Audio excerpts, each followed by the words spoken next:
جی السلام علیکم، میں ہوں محمد شہزاد اور امید کرتا ہوں کہ آپ لوگ خیریت سے ہوں گے۔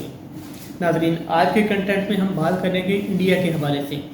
ہم جانیں گے اس کی آبادی، اس کی معیشت، اس کا جغرافیہ، اس کی تاریخ اور اس معاشرے کے حوالے سے بہت ساری دیگر معلومات۔ تو آئیے چلتے ہیں اپنی ویڈیو کی طرف۔ ہندوستان بر اعظم ایشیا کا حصہ اور ایک جزیرہ نما ہے، یعنی یہ 3 اطراف سے پانی سے گھرا ہوا ہے۔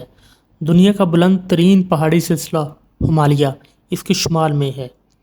جنوب مشرق کی سرحدیں خلیج بنگال سے ملتی ہیں، جنوب مغرب کی سرحدیں بحیرہ عرب سے ملتی ہیں۔ بھارت جنوبی ایشیا میں ایک رقبے اور آبادی کے حساب سے ایک بڑا ملک ہے۔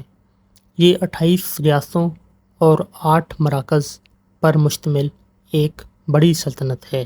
انڈیا کے اگر ہم آفیشیل نیم کی بات کریں تو وہ ریپبلک آف انڈیا ہے۔ فارم آف گورنمنٹ کی بات کریں تو وہ فیڈرل ریپبلک ہے۔ اس کا جو اس وقت پرائم منسٹر ہے وہ نریندرا مودی ہے، اور یہ جو اس کی پریزیڈنٹ ہے وہ دروپدی مرمو ہے۔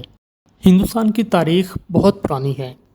ہندوستان کی سب سے قدیم تہذیب 5000 سال پہلے دریائے سندھ پر پیدا ہوئی تھی، جو کہ اب پاکستان کا علاقہ ہے۔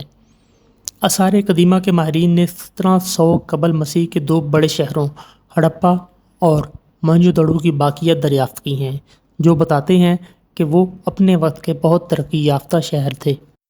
4 صدی عیسوی سے شروع ہونے والے گپتا سلطنت کے 200 سالہ دور حکومت میں فنون لطیفہ، دستکاری اور سائنس نے بہت ترقی کی۔ حیرت انگیز بات یہ ہے کہ اس دوران ہندوستانی ماہر فلکیات آریہ بھٹ نے یہ طے کیا کہ زمین سورج کے گرد گھومتی ہے، اور یہ نظریہ مغربی دنیا کے اس نظریے کو قبول کرنے سے بہت ہی پہلے کی بات ہے۔ آریائی لوگ وسطی ایشیا کے کسان تھے جو 1500 قبل مسیح کے آس پاس ہندوستان آئے تھے۔ وہ سنسکرت بولتے تھے، جو دنیا کی قدیم ترین زبانوں میں سے ایک ہے۔ ویدک صحیفے جو ہندو مذہب کی بنیاد بناتے ہیں، آریائی دور حکومت کے درمیان لکھے گئے تھے۔ ہندوستان اپنی پوری تاریخ کے دوران وقفے سے اپنے شمالی پہاڑی دیوار کے پار سے دراندازی سے پریشان رہا۔ اس علاقے کے لیے اسلام کی آمد ایک خاص اہم معاملہ تھی۔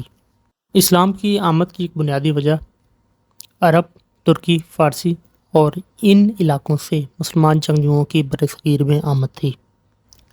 کچھ مسلمان جنگجو آتے اور جاتے رہے، جبکہ کچھ مسلمان جنگجو یہیں پر ٹھہر گئے۔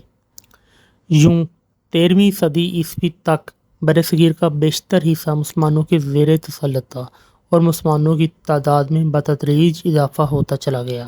16ویں صدی کے اوائل میں مسلم افواج کے حملوں کے سلسلوں کے بعد بابر نامی ایک منگول رہنما نے منگول سلطنت کی بنیاد رکھی۔ منگولوں نے 1527 سے 1707 کے درمیان ہندوستان میں آرٹ، ادب، فن تعمیر کے سنہری دور کی نگرانی کی۔ انہوں نے سڑکیں، مساجد، باغات اور عظیم الشان تاج محل سمیت بڑے بڑے مقبرے تعمیر کیے۔ 14ویں صدی کے آخر میں یورپی ہندوستان آئے اور تجارتی کمپنیاں قائم کرنا شروع کیں۔ 1757 میں برطانیہ نے ملک کے زیادہ تر حصے پر مکمل کنٹرول حاصل کر لیا۔ برطانوی حکمرانی کے خلاف بغاوتیں 1856 میں شروع ہوئیں۔ 1947 میں ہندوستان کو آزادی ملی، اور یوں یہ پاکستان اور ہندوستان کی صورت میں 2 حصوں میں بٹ گیا۔ ہندوستان کی پارلیمانی حکومت انگریزوں سے وراثت میں ملی تھی۔ 1947 میں آزادی کے بعد کانگریس پارٹی اور نہرو خاندان کئی دہائیوں تک ہندوستان کی سیاست پر حاوی رہا، تاہم اب بہت سی جماعتیں منتخب حکومت کا حصہ ہوتی ہیں۔ ہندوستان کی معیشت بہت تیزی سے ترقی کر رہی ہے۔ ماہرین نے پیشگوئی کی ہے کہ یہ جلد ہی دنیا کی صف اول کی مارکیٹوں میں سے ایک بن جائے گا۔ ہندوستان میں چونکہ انفارمیشن ٹیکنالوجی یعنی IT کی بنیاد آزادی کے بعد جلد ہی رکھ دی گئی تھی، اور بڑی بڑی یونیورسٹیاں قائم ہو گئی تھیں، جس کی وجہ سے اب انڈیا IT کی مارکیٹ میں ایک بڑا سٹیک ہولڈر ہے۔ IT کی بڑی بڑی کمپنیوں میں نہ صرف انڈین لیڈ کر رہے ہیں، بلکہ بہت ساری لیبر اور ٹیکنیکل لوگ سرمایہ اپنے ملک میں واپس بھی لا رہے ہیں۔ ہندوستانی معاشرہ صدیوں سے مختلف طبقوں میں تقسیم ہے، جنہیں وہ ذاتیں کہتے ہیں۔ جو اعلیٰ ذاتیں ہیں وہ